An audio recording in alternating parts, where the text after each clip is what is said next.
Al Rolls is the reporter thrown into the secretive world of the Forex Super Model, where nothing is as it seems. Beware the Techno Monk, and steer clear of Professor Code and his two assistants. Give the senior trader a wide berth, and don't expect any sense from the risk manager.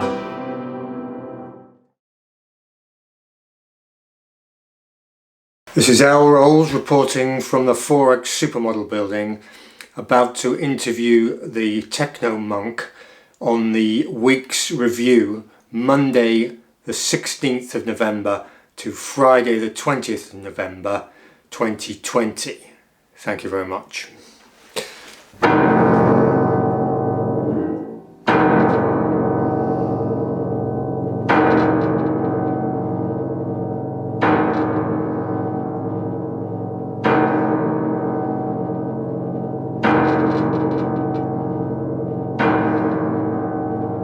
This is Al Rolls reporting from the Forex Super Model building, having interviewed the Techno Monk, who has very kindly shown us the large Techno stone, which has the large hole which enables him to see into the market for the following week. Now, no doubt we will see how clever this is for the week ahead, but that's where we are. I'm now off down to the lab to see Professor Code and his two assistants.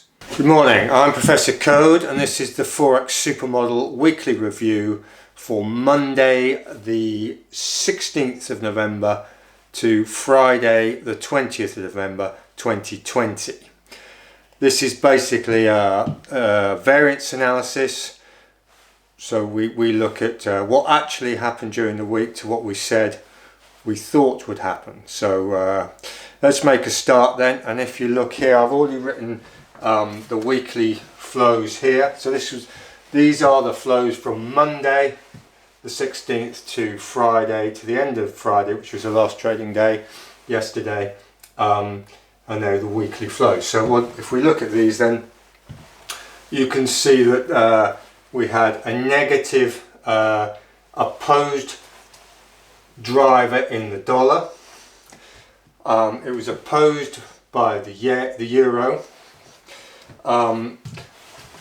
Now this was only just the dollar was only just the negative driver. You can see it minus 219, as the yen was the positive secondary driver at plus 194. So there wasn't a lot in it, and the flows were actually fairly well balanced this week. So we had a negative opposed driver in the dollar, just a negative rock in the euro, a positive mover in the pound at plus 169, and a positive secondary driver in the yen at plus 194. Now if you look at the actual pairs which make up these complexes for the week, then we've got euro dollar at plus 15. So the euro dollar throughout that period last week, it's just last trading week, went up 15 points or pips, whatever you want to say. The euro yen minus 96, the euro pound minus 63, pound dollar plus 115, pound yen minus 9, and dollar yen minus 89. Right, so let's have a look at it on a day by day basis. So we kicked off on Monday. Monday was the 16th of the 11th. So this is what we got on Monday. These were the flows that actually happened.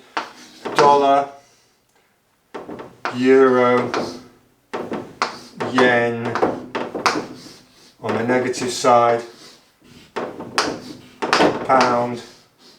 So we had plus 112 for the pound, minus 3 for the yen, minus 28 for the euro, and minus 81 for the dollar. So the pound was the positive unopposed driver, the yen was the negative rock, the euro was the negative mover, and the dollar was the negative secondary driver. So that's what actually happened. What did we head up the, what did we say early Monday morning? Well, we said basically GBP, JPY and GBP dollar to go up. So we said pound yen and pound dollar to go up, so long if you like. Right, so that was our stance. Well, clearly, what did we get? On a weekly basis, we got on the pound yen, we got -9. So that didn't happen over the week, but we weren't talking about the whole week. And on the pound dollar, we got +115, so that did happen. But on a daily flow for the Monday, we got +30 on the pound yen and +55 on the pound dollar. And you can see that we had the pound as the unopposed positive driver. So these can mean two things normally, opposed drivers, unopposed drivers. One, that in this case, because it's positive, that it's a top, and the other that it's a start of a ramp up in that particular complex, in this case the pound. So I think we can argue that was fairly successful from a modelling perspective on the Monday. You know, we suggested that and we got that, so not too bad. Pretty much with a big tick on the Monday then, really. So let's have a look at Tuesday.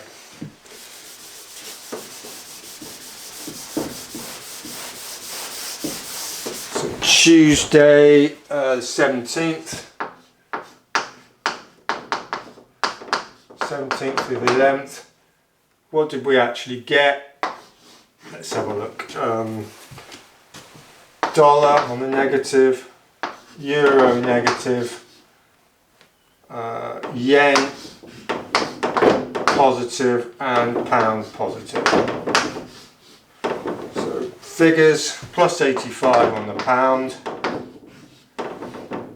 +62 on the yen, -49 on the euro, and -98 on the dollar.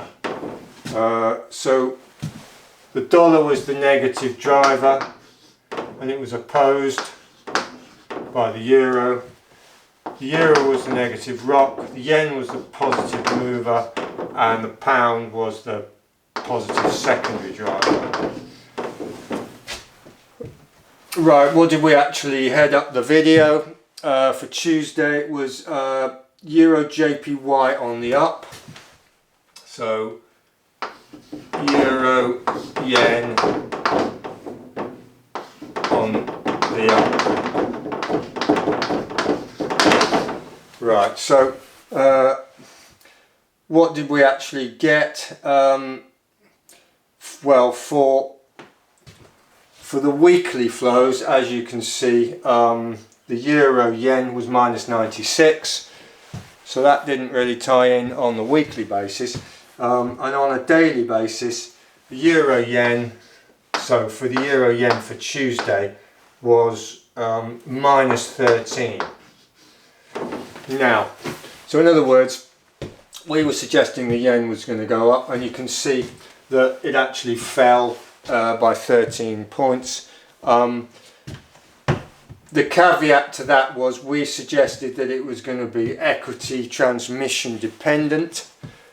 Now, by that we mean that we were really basing a large proportion of this yen weakness on, or predicted yen weakness, on a rising equity market, which we didn't get. So there is some evidence to suggest that that was the case. So you know, without wishing to sound like an excuse, we did put a proviso in there, but nevertheless, euro yen did not go up during Tuesday for various reasons, and you can see that the dollar was weak and the predominant flows were into the pound and not too far behind into the yen.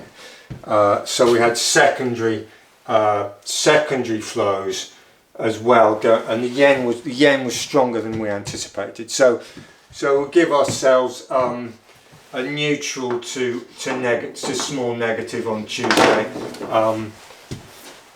So let's have a look at Wednesday.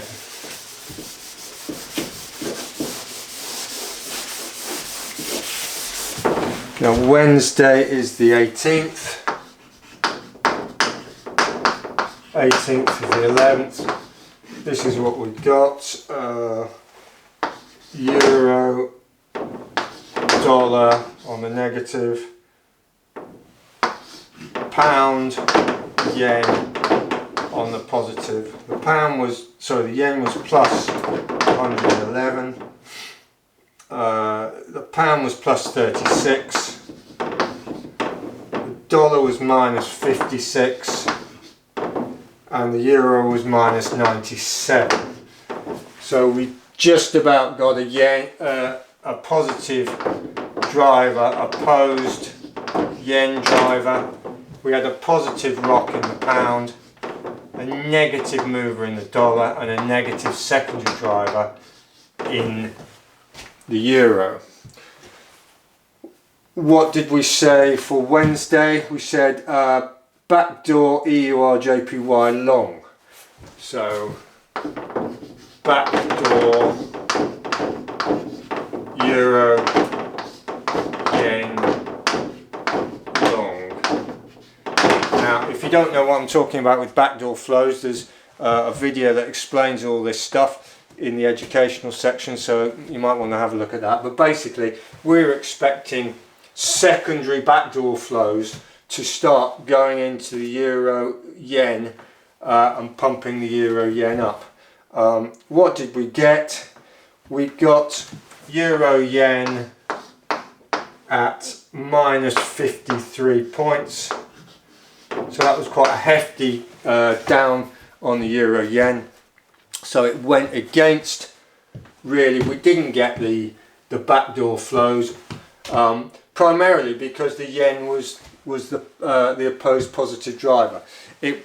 Equity transmissions were again against us, so that was the score there. So we didn't get what we thought. We didn't get backdoor or front door flows out of the yen. So effectively we'll give ourselves a negative for Wednesday. Again, we did qualify this, but hey, let's carry on. So Thursday next.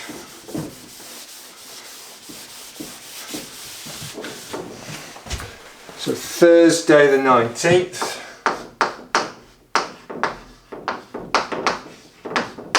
Thursday the 19th, the 11th. What did we get? So pound, dollar, yen, euro. So we put the figures in. Euro plus 54, yen plus 20, dollar minus 18, pound minus 56. Right, so the pound just, you can see by 2 points, was the opposed negative driver on Thursday. So it was opposed by the dollar in this case. The dollar was the negative rock, yen was the positive mover, and the euro was the positive secondary driver. Right, so what did we say in our video? We said equity driven JPY to weaken. Equity driven JPY to weaken. So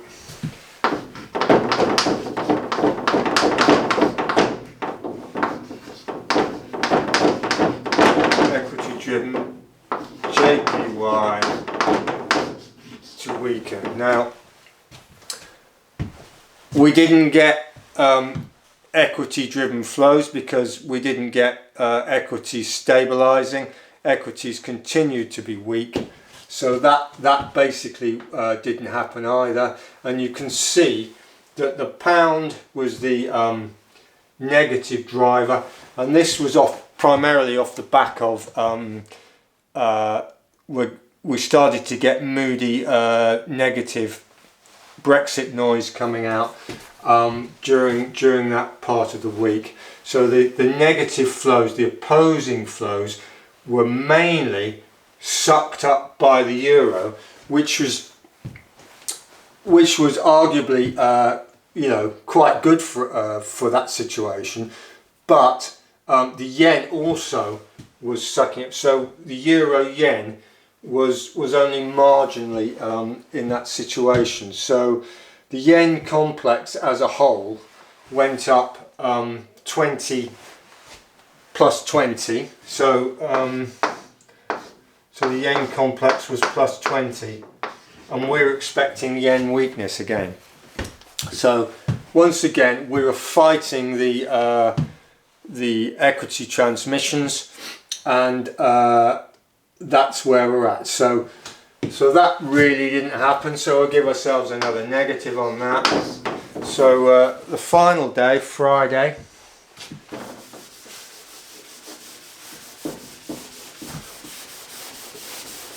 which was the last trading day, which was yesterday at the time we're doing this anyway. So it's Friday the 20th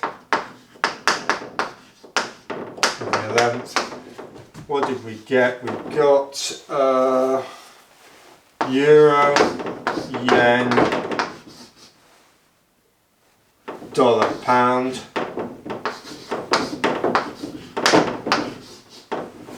Just rub that out a bit better so clearer. Right, so the pound was plus 92. The dollar was plus 5. The yen was minus 39, and the euro was minus 58. Right, so the pound was the positive opposed driver,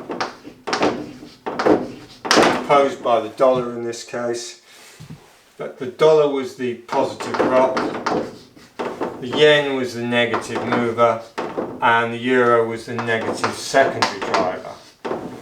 Right, so what did we say for the headline? We said buy euro JPY, buy euro yen. And what happened to the euro yen? Well, the euro yen over Friday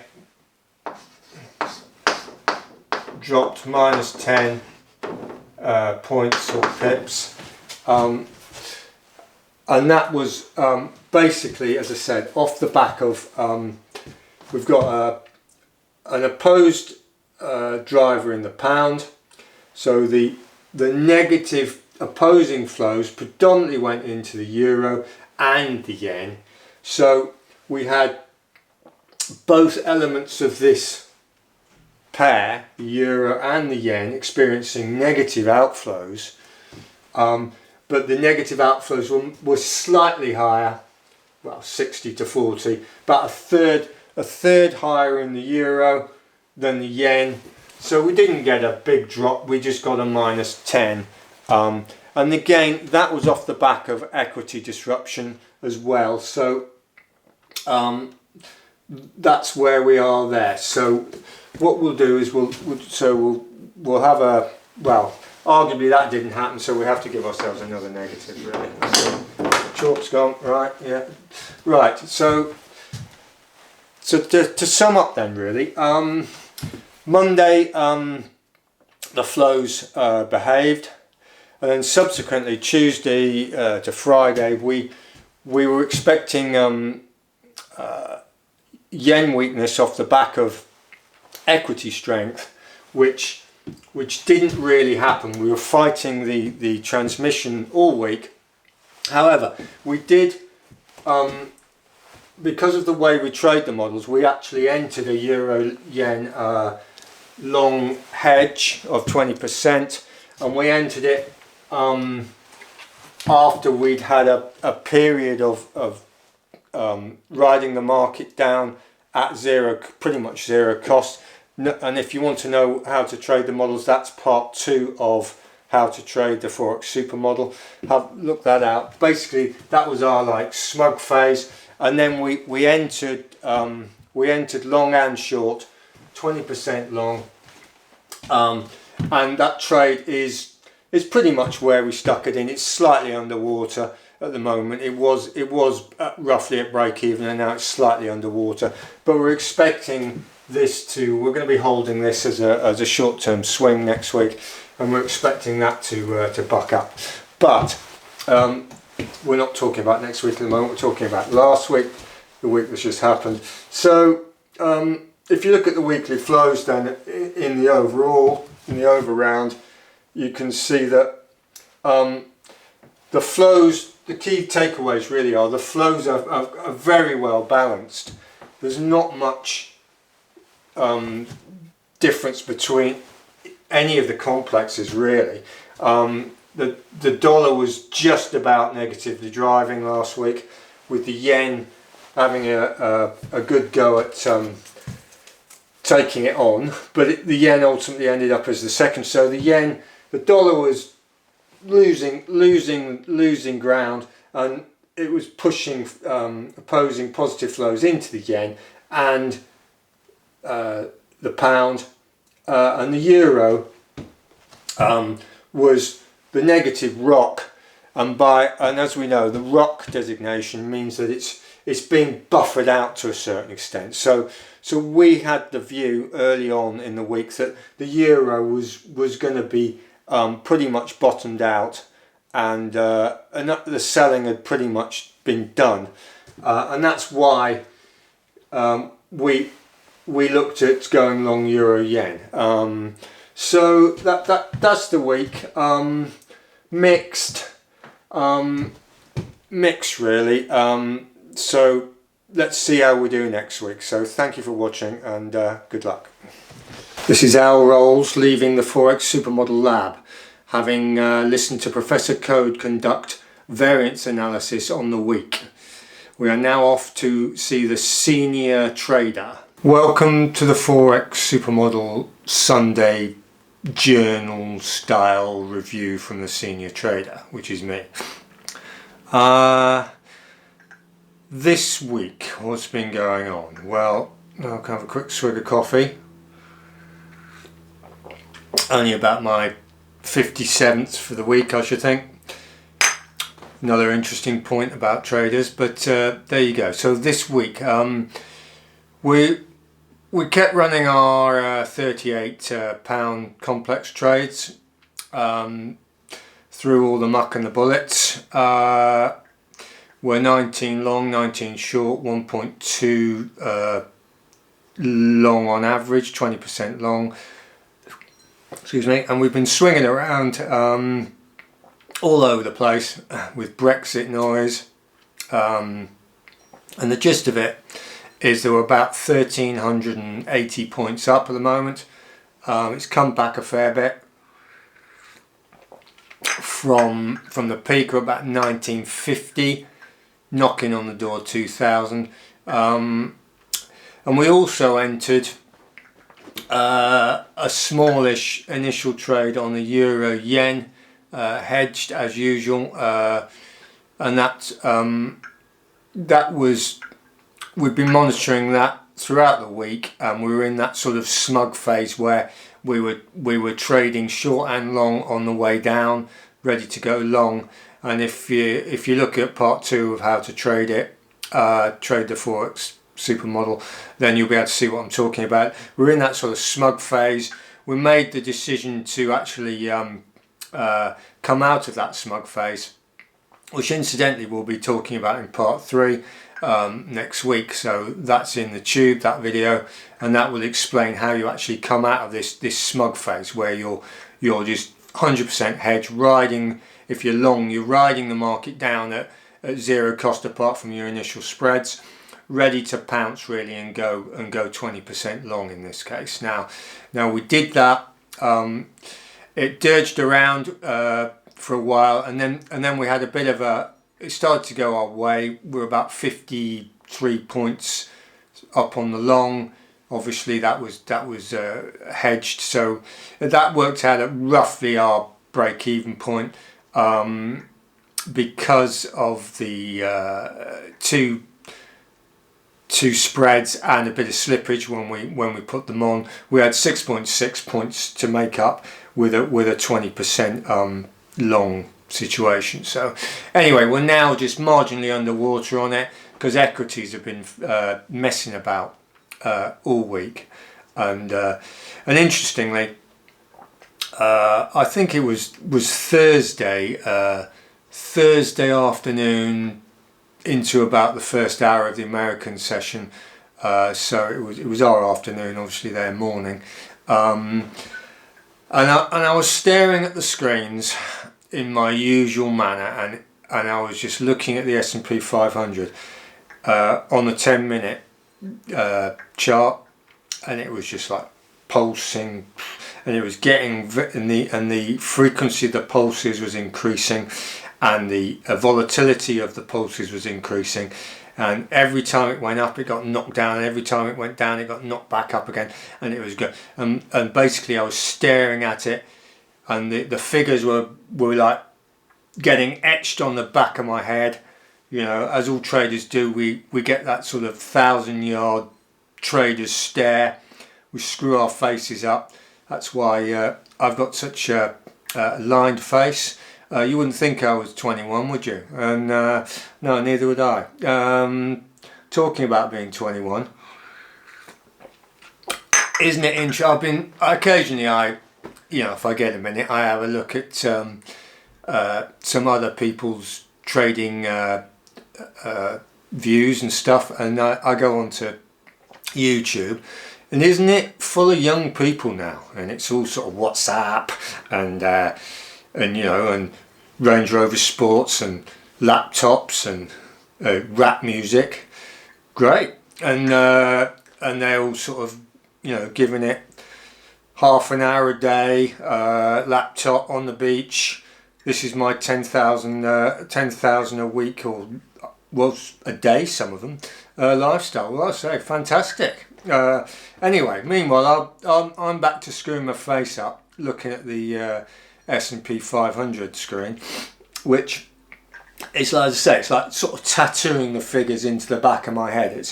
And you get into that sort of zone where you think this is gonna go up big time shortly, and then it's sort of, it dirges, and then you get like that sort of increase in frequency, and it goes up a bit, and then you can just sense that it's going to come back again, and then it deflates, and then they have another run up. It's like trying to knock a wall down, and you got they're charging with the big piece of wood, and they're hitting the wall, and they're bashing hell out this wall, and you just get this sense that they're going to break through the wall. And I really was anticipating. I thought, here we go, we're going to get a ramp up in US equities leading to yen weakness, dida. Anyway, cut long story short, we didn't get that. All we've got is those figures etched on the back of my head at the moment. So, however, we're not going to talk about next week. We're just going to talk about the week that was, really. This is our sort of journal phase. So the week that was, really, in terms of the pound, being jerked around, really, probably by jerks, but it's being jerked around, and as usual, next week, it's always next week, isn't it? It's mañana. we're going to get some Brexit news, and we're positioned for positive Brexit news. And even if we get negative Brexit news, we're still going to be long, because we know that the GBP complex is at a position where it's going to have a tough time going down appreciably, because it's already at quite historic modelled lows. So we're just going to say to hell with it and keep with it. Regarding the euro yen, well, we're quite happy with that, really, as happy as you can be when things are not working quite out. But we fulfilled our initial criteria. We ran the market down at pretty much zero cost before we went long, and now we're hopefully in a position where we can get moving on it as a short-term swing next week. So that's where we're at. What else is there to say? Well, I think generally the markets have shown themselves to be pretty indecisive. That if you look at the weekly moves this week, you can see that of the four majors, dollar, euro, yen and pound, that the flows are fairly well balanced. No, very well balanced, really. The negative flows, the opposing positive flows, are on both sides. You haven't got a big deficit in one and a big surplus in the other. So that sort of shows an indecision in a way, and really it's all to play for next week. And have a good week, and thanks for watching. Okay.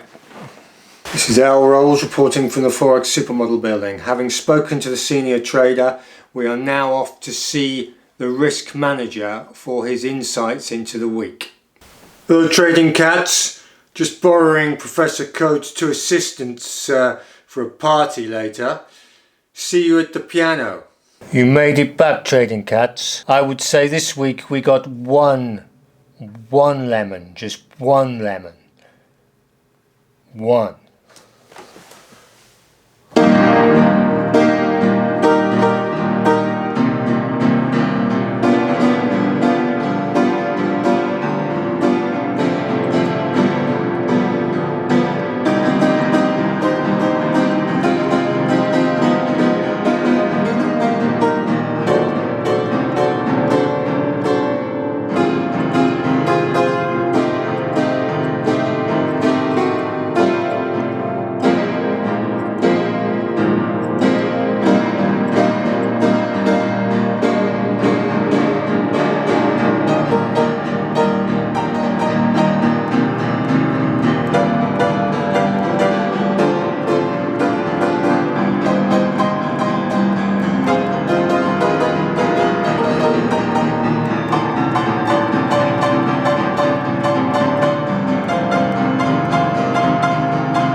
This is Al Rolls signing off from the Forex Super Model building weekly review.